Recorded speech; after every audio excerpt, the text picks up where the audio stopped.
అక్క అందరు తోటలలో పోయి ఏతులు కొడుతురుగా నాకు ఇట్లా తెంపొచ్చింది మామిడికాయలు నేను కూడా ఏతులు కొడుతున్నా. అది కాదు నిమ్మకాయ తెంపాలి. నిమ్మకాయ పెట్టి సోద్యమా కర్ర పెట్టి గుంజుతావు మామిడికాయ తెంపుదాంరా. ఏదైనా కష్టపడితేనే వస్తుంది అదిరా. మరి కష్టపడని ఏది రాదు. మరి అది కూడా కష్టపడాలి. కానీ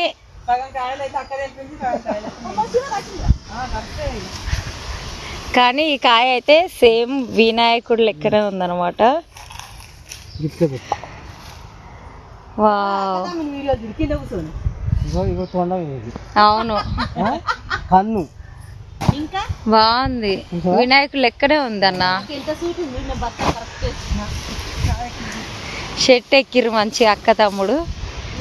దిగినావురా తెంపిగా అయిపోలేరా.